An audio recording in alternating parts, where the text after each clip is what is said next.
Hola, soy Luis Gabriel Ortega y hoy hablaremos de la situación epidemiológica de la infección por VIH.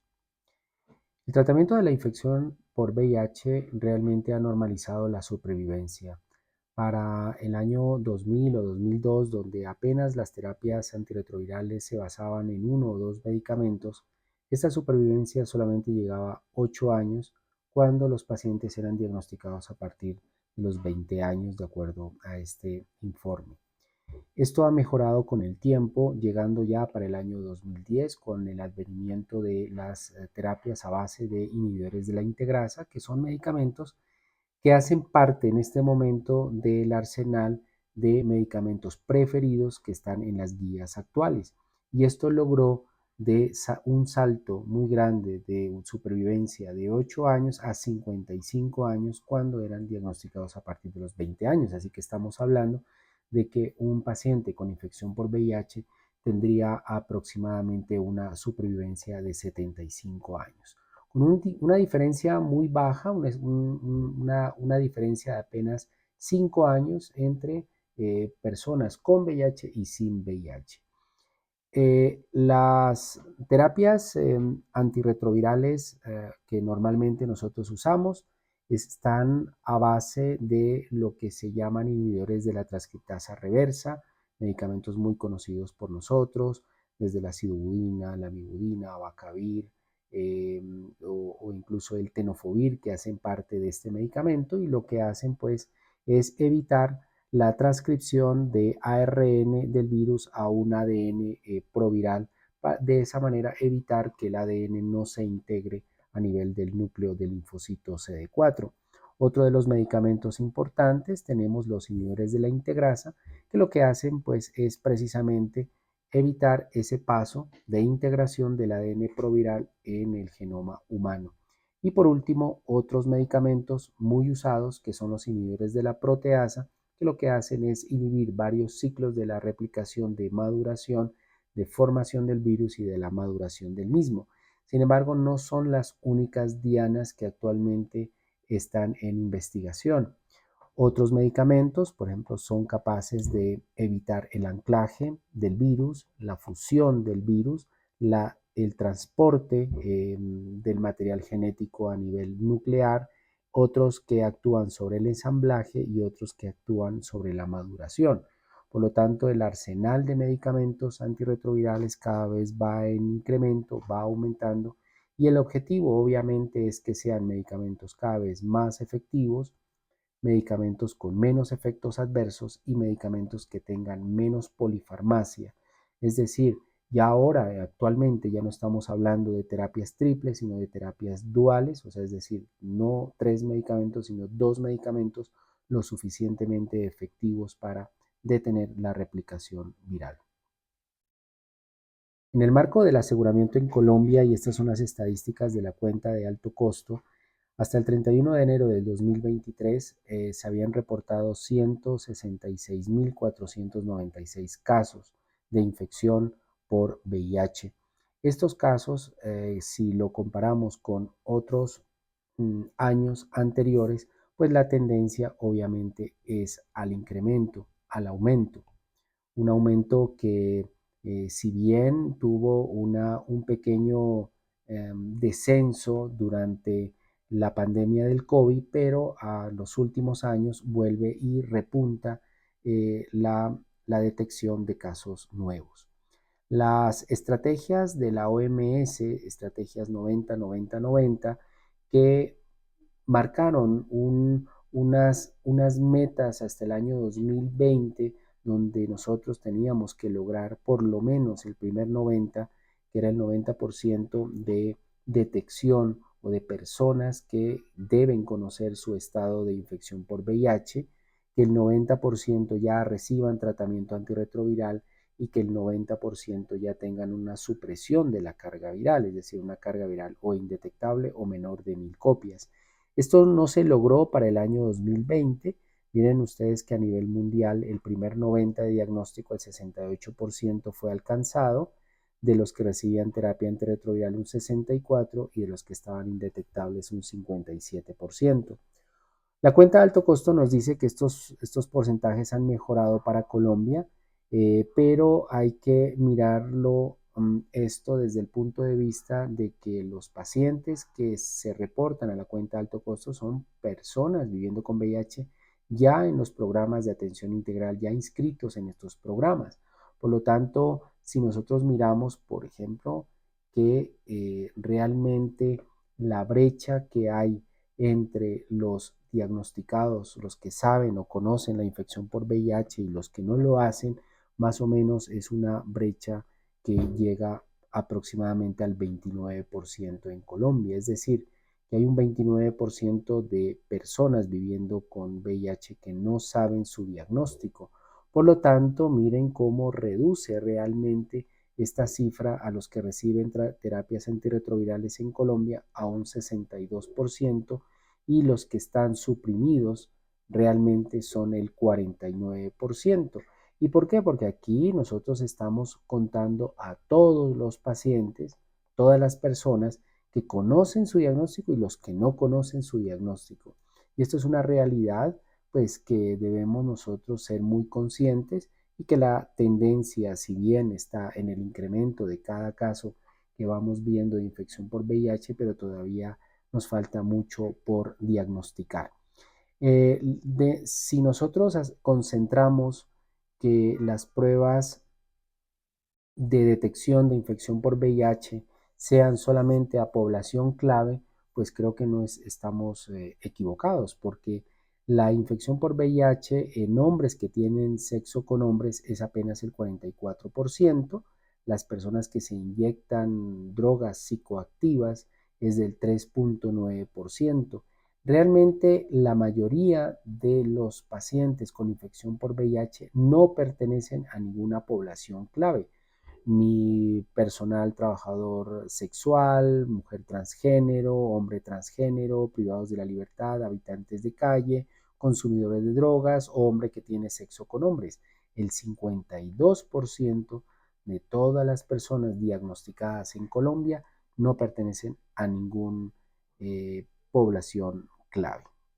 Y es precisamente ahí donde nosotros debemos de centrar la búsqueda de personas con infección por VIH. Cuando nosotros hacemos un test, una prueba rápida para la detección de la infección por VIH, cuando esta es positiva, pues el paso obviamente es confirmarlo. Y si es positivo nuevamente, pues el paciente, la persona iría a un programa de atención integral para su inicio de tratamiento antirretroviral y mantenerlo en el programa, retenerlo en el programa con una buena adherencia. Y esto hace parte pues de las estrategias de lugares de atención especializados para tratar a pacientes viviendo con VIH. Pero ¿qué pasa cuando estas pruebas de pruebas rápidas o pruebas para detección de infección por VIH dan negativas? Si da negativa, pues lo normal que nosotros estábamos haciendo es simplemente darle una asesoría, una consejería y se iban para la casa. La propuesta en este momento es que las personas que se han hecho un test con resultados negativos vayan a los servicios de prevención combinada. Estos servicios de prevención combinada van a ofrecer el PrEP, que es la profilaxis preexposición, también pueden ofrecer el PEP, que es la profilaxis postexposición, el suministro de condones, la identificación y el tratamiento de infecciones de transmisión sexual y obviamente está la educación en mejorar sus hábitos y conductas preventivas a nivel de educación sexual.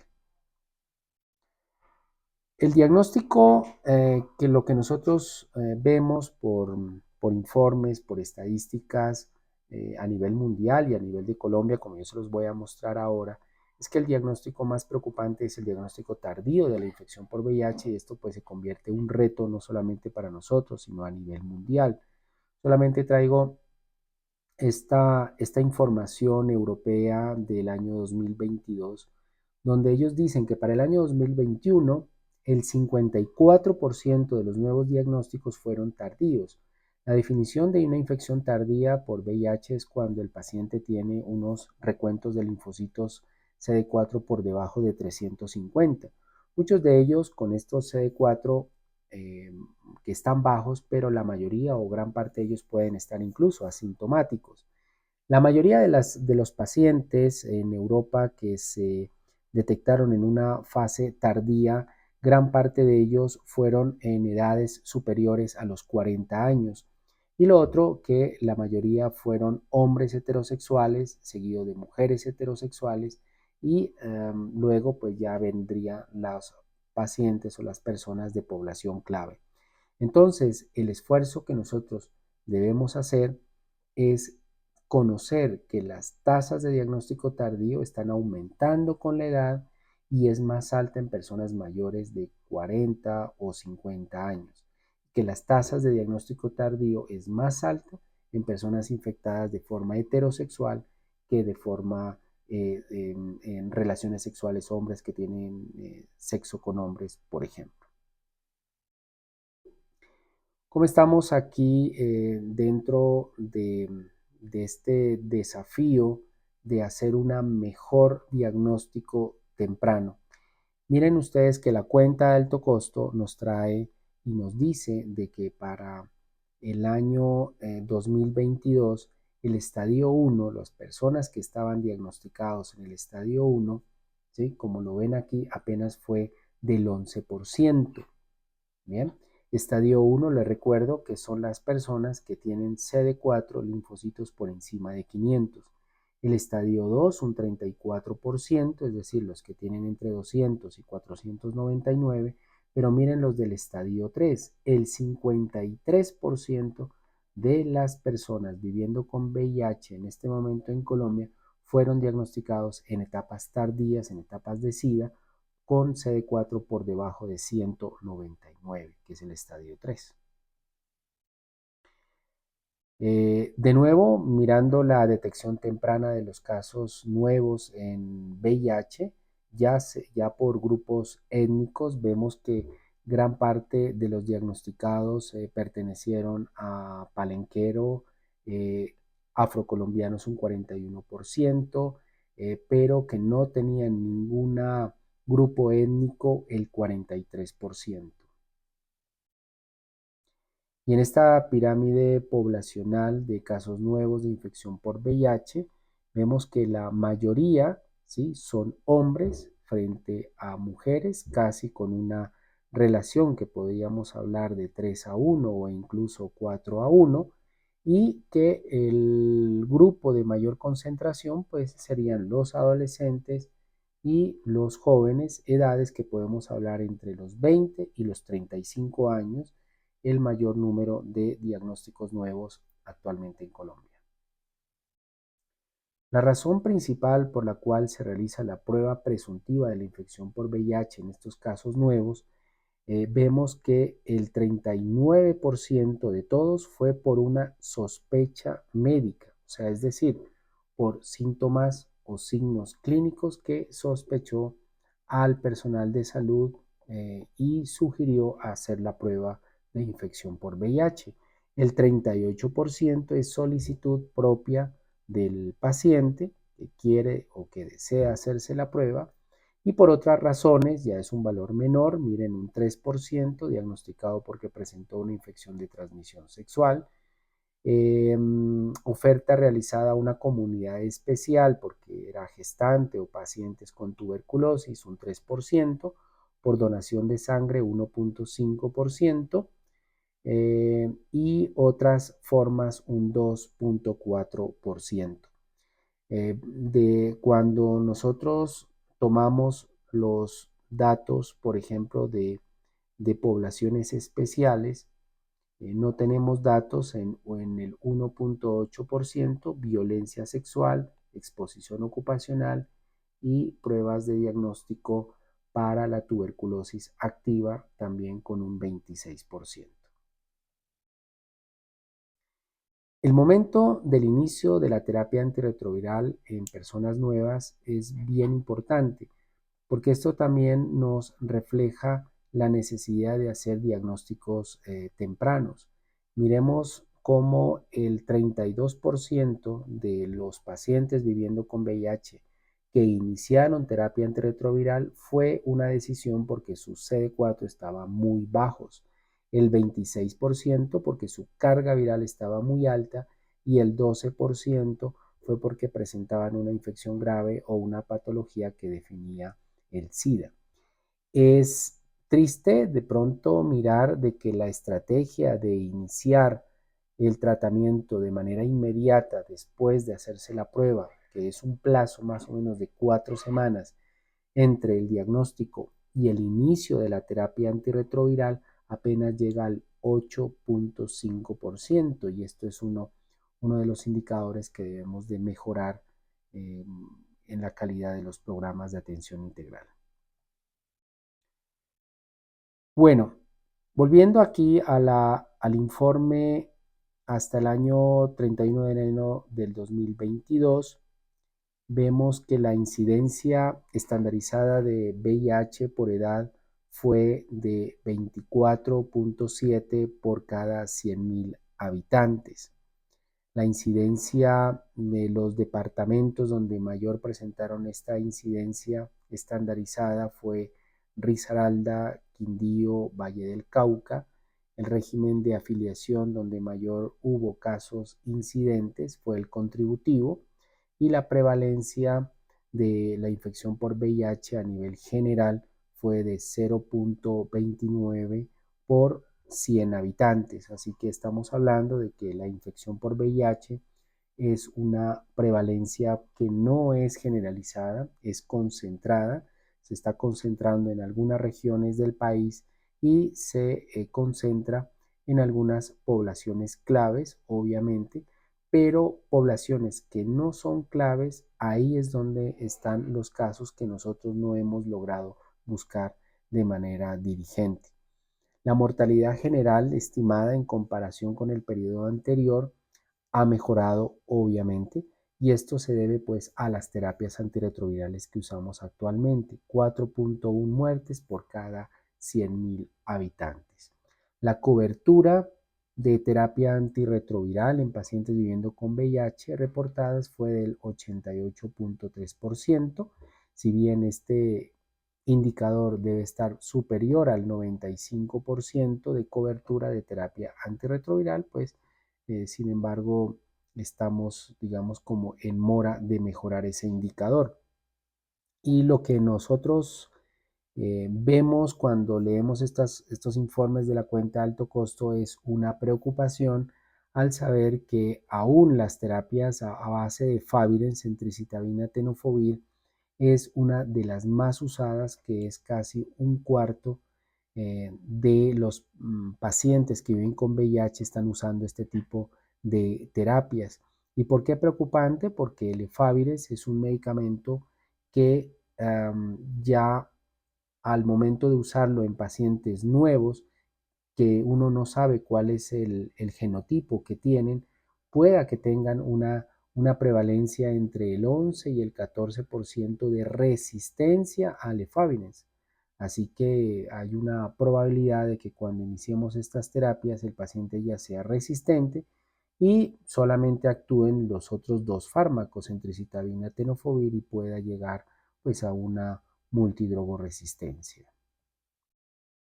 Existen muchos factores que predicen el retraso de la vinculación de la atención del VIH y esto no solamente es para el paciente que ya está en terapia antirretroviral, sino también para el paciente que debe mantenerse en un programa de atención integral. Y esto es lo que se llama la falta de apego. Y la falta de apego tiene muchos factores, factores que son de barreras estructurales, raza, étnico, uso de sustancias psicoactivas, problemas en salud mental, la misma pobreza, el miedo al estigma o el miedo incluso a tener eventos adversos de los medicamentos, y esto va a impedir pues precisamente o va a reducir la adherencia a las terapias antirretrovirales. Estas disminuciones o fallas en adherencia lo vemos con mayor frecuencia en jóvenes, en adolescentes, incluso pacientes que tratan de buscar otros tratamientos alternativos o creencias religiosas, o incluso lo que vemos con frecuencia que es el tratamiento de la fatiga, que está más que todo guiado por el número de tabletas que toma o por la polifarmacia, y obviamente por efectos adversos no descubiertos, lo cual hace que el paciente pueda de manera voluntaria abandonarlo en cualquier momento. ¿Qué intervenciones nosotros podemos tener o qué recursos podemos tener para aumentar el diagnóstico de la infección por VIH y sobre todo hacer diagnósticos tempranos? Podemos tener nosotros en cuenta estas pautas. La primera de ellas es que nosotros siempre debemos ofrecer pruebas en todo ámbito de la atención médica. No solamente el médico o la enfermera, sugiriendo que el paciente se haga la prueba de VIH, sino también otros ámbitos como es odontología, como es nutrición, como es psicología y las consultas de prevención, de promoción y prevención, que el rol que hace la enfermera, que también puede solicitar este tipo de pruebas a sus pacientes. También la realización de pruebas por condiciones médicas o por factores de riesgo o por antecedentes de infección de transmisión sexual. Esto lo sabemos muy bien, tanto el médico como la enfermera, debido a sus condiciones médicas o por que sea o perteneciente a una población clave, o que si ya tiene algún antecedente de una ITS y no se ha hecho la prueba de VIH, ese es el momento oportuno para hacerlo. De los pacientes que ya tienen infección por VIH, hacemos la búsqueda del caso índice, que es motivar a que el paciente con infección por VIH nos dé una relación de sus parejas en el último año y de sus familiares cercanos o hijos o hermanos, para poder hacer la búsqueda de la infección por VIH. También tenemos la expansión o cada vez pues motivar más por el autotest en el hogar, que son estas pruebas caseras donde se puede hacer diagnóstico en casa, y esto ha mejorado muchísimo por estudios múltiples, publicaciones donde el paciente ya sin estigma, sin discriminación, llega a su casa y se hace la prueba de VIH. Está también el uso estratégico de los mensajes de texto y redes sociales para motivar a los jóvenes, sobre todo, para que se hagan la prueba. Y esto es la identificación de puntos críticos, geográficos, de grupos de transmisión cuando uno va a hacer campañas. Entonces, al hacer campañas de toma de pruebas rápidas ya de manera gratuita, debemos nosotros identificar esos puntos críticos geográficos, hacer una georreferenciación de nuestra población para poder llegar a esos puntos específicos y mejorar la oportunidad de diagnóstico. Tenemos los programas de prevención combinada, estos programas que te van a ofrecer el PrEP, que te van a ofrecer la profilaxis post-exposición, que te ofrecen el diagnóstico y el tratamiento de otras ITS y que te ofrecen también vacunación contra hepatitis B, contra VPH, y te ofrecen también el suministro de preservativos. Y finalmente, siempre, como todas las estrategias que uno quiera hacer dentro del campo de la salud pública para poder identificar sus casos tempranos, debemos nosotros buscar los determinantes de la salud y el principal, combatir el estigma. Combatir el estigma es lo fundamental, porque esa es la manera como el paciente puede acceder a los servicios de salud y puede acceder sobre todo a hacerse y motivarse por la prueba de VIH. ¿Qué es una prueba índice? Pues una prueba índice es cuando una persona, un adulto o niño, a la que se le ha diagnosticado recientemente la infección por VIH, o puede ser un cliente índice, que es una persona que vive con VIH y que ya está inscrita en los servicios de tratamiento de atención integral. Entonces, el paciente que recién se diagnostica o el paciente que ya tenemos nosotros inscrito en el programa. Eso es un cliente índice. Y la prueba índice, recuerden que esto es un proceso voluntario, se le va a pedir al cliente índice que enumere la totalidad de sus parejas sexuales o personas que se hayan inyectado drogas durante un periodo de un año. También incluye los hijos biológicos o hermanos o padres biológicos, y el cliente pues es un cliente índice niño. Si el cliente índice está de acuerdo, Entonces, cada pareja e hijo de la lista es contactado, se informa de que se ha expuesto a la infección por VIH y se le va a ofrecer los servicios voluntarios de la prueba de VIH. Esto ha tenido pues mucha evidencia como una estrategia altamente efectiva. Varios estudios han demostrado que las pruebas índices pueden identificar pacientes viviendo con VIH que no fueron diagnosticados previamente, incluyendo hombres, hijos biológicos, en el entorno familiar incluso. Hasta el 65% de los niños no diagnosticados que viven con VIH tienen un familiar ya inscrito en un programa, y eso es lo que vemos en los diferentes estudios y metaanálisis. La búsqueda de pruebas índice debe seguir las 5 consejos, 5 criterios. La primera es que debe ser consensuada, debe ser acordado con el cliente índice. Segundo, debe mantenerse la confidencialidad del dato. Tercero, debe incluir una consejería adecuada. Cuarto, hay que proporcionar los resultados correctos de las pruebas a los contactos, enseñarles cuál es la ruta, si la prueba es reactiva, qué se debe hacer en ese caso, si es no reactiva, qué se debe hacer también. Y quinto, canalizar los contactos que se sometieron a esta prueba a los servicios apropiados. Recuerda que cuando uno hace una prueba, si es positivo, va al servicio de atención integral para VIH, y si la prueba es negativo, va a los servicios de prevención combinada PrEP. Continuando con los análisis estadísticos, pero hablando un poquito más de la clínica de casos prevalentes de infección por VIH hasta el año 2022, vemos cómo las mayores comorbilidades y coinfecciones que nos reportan son las infecciones de transmisión sexual, sobre todo la sífilis. Y pues esto es un punto importante porque ahora con los programas de prevención de PrEP vamos a tener un incremento de casos de transmisión de otras ITS diferentes a VIH, como es la sífilis, como es la infección por gonococo, clamidia, etc.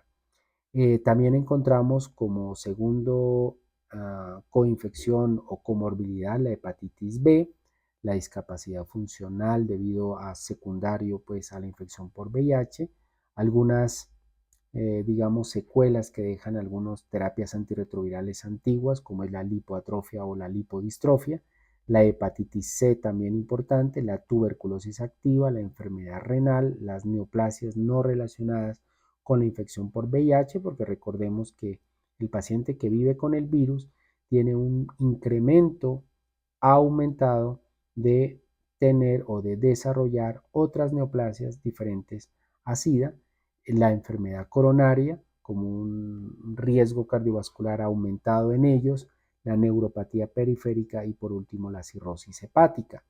Y de las enfermedades que nos definen SIDA, seguimos haciendo diagnóstico y el número 1 es el síndrome de desgaste asociado al VIH con un 15% de prevalencia.